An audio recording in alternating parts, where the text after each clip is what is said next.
Agora a gente vai fazer o exame da boca do paciente, tudo bem? A gente vai fazer uma análise minuciosa de cada uma das estruturas que compõem, ok? Tanto externamente quanto internamente na cavidade oral do paciente. Então vamos lá. Quando a gente vai fazer esse exame, a primeira coisa que a gente faz é examinar a articulação temporomandibular do paciente. Então a gente, após higienizar as mãos, a gente vai palpar a articulação temporomandibular. Pode abrir a boca, por favor. Fecha. Coloca para o lado, a mandíbula, para o outro, para frente, para trás. Pronto. Você sentiu dor? Não. Na palpação da articulação temporomandibular, a gente analisa os movimentos da mandíbula do paciente, se ele consegue realizar todos os movimentos, se ele sente dor na realização de algum movimento e se a gente sente crepitações ao paciente realizar esses movimentos. Então a gente avalia o movimento, né, de depressão, okay, elevação, de lateralização, de protusão e de retração da mandíbula. Então a gente avalia dor e se a gente sente alguma crepitação, tudo bem? Após avaliar a articulação temporomandibular do paciente, a gente avalia a região do lábio, ok? Então a gente vai avaliar o lábio, a coloração, ok? A umidade do lábio, então a umidade do lábio, presença de lesão no lábio, se o lábio ele é simétrico, tá vendo?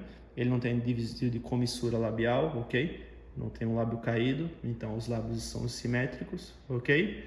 E o tamanho do lábio, né? O tamanho do lábio também pode indicar a presença de edema, ok? Além disso, a gente avalia a inspeção dinâmica, os movimentos que ele pode fazer. Então, pode fazer biquinho, por favor, assim, ó. Pode rir, sorrir, ok? Pode encher a bochecha de ar, isso. A gente avalia o músculo orbicular da boca, risório e bucinador. Então, a gente percebe que o lábio do paciente apresenta-se normocorado, ok? Levemente desidratado, simétrico, de tamanho normal e sem nenhuma presença de lesões, tudo bem? Após avaliar o lábio externo do paciente, a gente vai avaliar a parte interna. Para isso, a gente vai utilizar a lanterna, ok? A gente pode utilizar os palitinhos ou a gaze, ok? Vamos usar os palitos para avaliar a cavidade bucal do paciente. A gente pega o palito, ok? Pega a lanterna, pronto. Pode abrir a boca, por favor. E a gente abre bem a boca. A gente vai avaliar primeiro a mucosa jugal, ok? A mucosa do lábio interno, a mucosa gengival do paciente e os dentes. Então a gente começa a avaliar a mucosa jugal, ok? A gente percebe aqui hoste da glândula parótida, tá vendo? Então a gente avalia a mucosa jugal. Depois a gente vem para a mucosa gengival, ok? E labial aqui superior. Daí a gente troca aqui de mão, ok? Abre bem a boca. A gente avalia a outra mucosa jugal. Ó, vem aqui filmar. A gente avalia a outra mucosa jugal, tá vendo? E a gente desce aqui na região da gengiva. Ok? Passando por tudo, Pronto. A gente analisa os dentes. Pode abrir bem a boca, por favor. Inferior, arcado dentário superior. Pronto, pode fechar.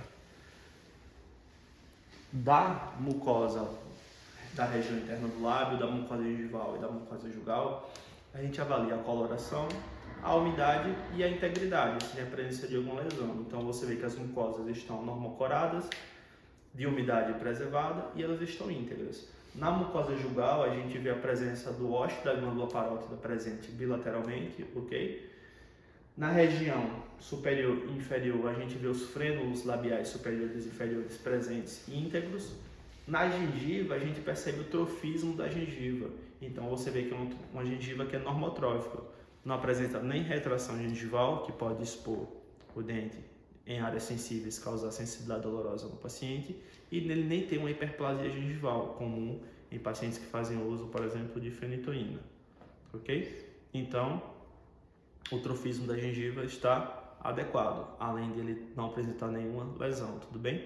Os dentes do paciente, a gente percebe que a dentição está completa, ou seja, ele apresenta os 32 dentes, e são dentes que são rígidos, ou seja, são dentes saudáveis, sem nenhuma alteração, sem nenhuma cárie, e ele não apresenta nenhum aparelho de contenção, ok? Então, a gente avalia primeiro gengiva, mucosa jugal e os dentes do paciente. Após isso, a gente pode levantar um pouco a cabeça, por favor, abre bem a boca.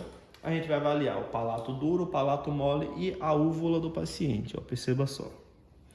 Aqui na região do palato duro, você tem as pregas palatinas, você tem a ráfide do palato, ó, que divide o palato em dois, ok? Esquerdo e direito.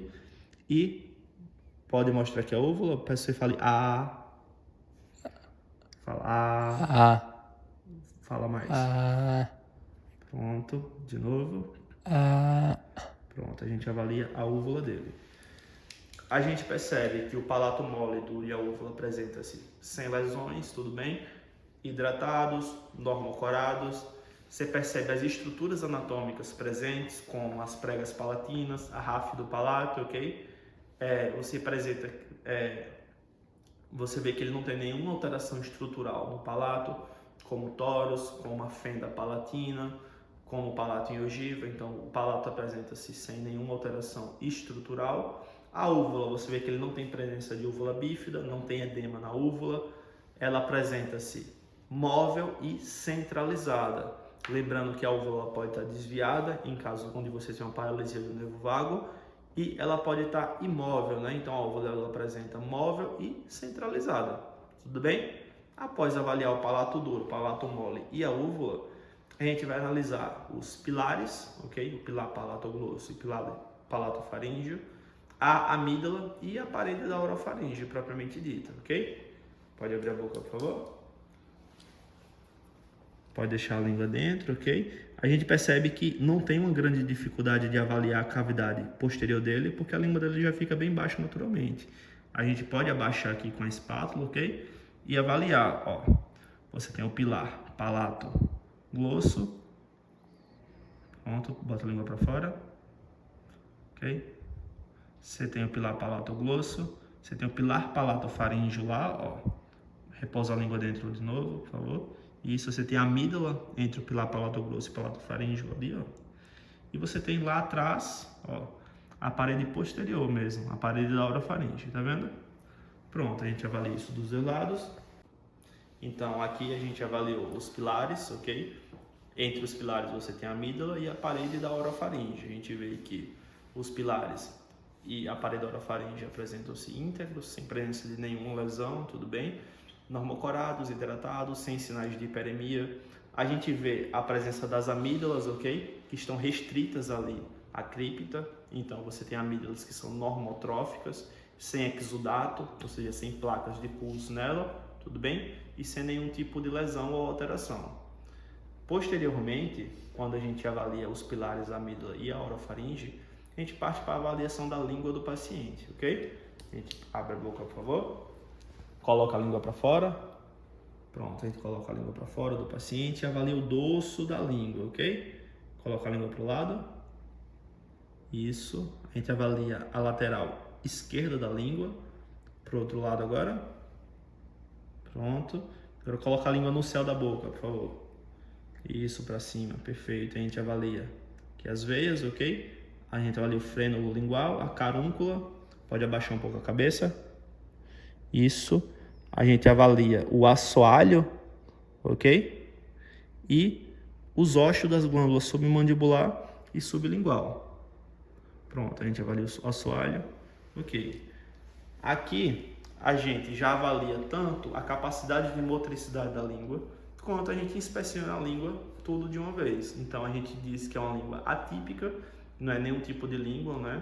Igual a gente sabe, língua lisa, né? A língua pilosa, língua escrotal, é uma língua atípica. Inspecionando o dorso, as faces laterais e o ventre, você não tem nenhum tipo de lesão, ok? Apresenta-se úmida, tá normocorada. No assoalho, a gente vê que o assoalho não tem nenhum tipo de lesão, também está úmido, você tem a presença das glândulas submandibular e sublingual presente, né? Dos ósteos dessas glândulas, o frênulo lingual presente e íntegro, ok? As carúnculas, e a presença das veias ali na região ventral da língua. A mobilidade da língua a gente também vê do paciente que encontra-se preservada, ou seja, ela não tem nenhum tipo de afecção do nervo hipoglosso, que é o nervo que é responsável pela motricidade da língua, tudo bem? E aí a gente também pode fazer a sensibilidade geral da língua do paciente. Como é que a gente pode fazer? Ó, isso, ó. Pode abrir a boca, por favor, coloca a língua para fora. Você sente alguma coisa aqui? Uhum. Ok? E aqui? Sentiu? Sentiu o quê? Está passando no Sentiu? Pronto. Foi a mesma coisa dos dois lados? Uhum. Pronto. Então a gente avalia a sensibilidade geral da língua do paciente, né? Dos dois terços anteriores, que é pelo nervo trigêmeo, né? E o terço posterior, que seria o nervo glossofaríngeo, essa sensibilidade geral, onde a gente avalia o tato, né? Sensibilidade tátil, e a gente percebe que a sensibilidade está preservada, tudo bem? Além disso, teria a sensibilidade do gustativo, onde a gente avaliaria o nervo facial, onde a gente daria diversas substâncias para o paciente para avaliar a gustação dele, sempre entre uma e outra, higienizando a boca para limpar as papilas, ok? E aí a gente avalia a sensibilidade especial da língua. Então, terminando agora o exame da língua, a gente finaliza o exame da boca com uma avaliação detalhada, ok? De todas as estruturas que a gente tem que analisar, pensando sempre naquelas alterações que a gente discutiu na aula teórica, tudo bem? É isso.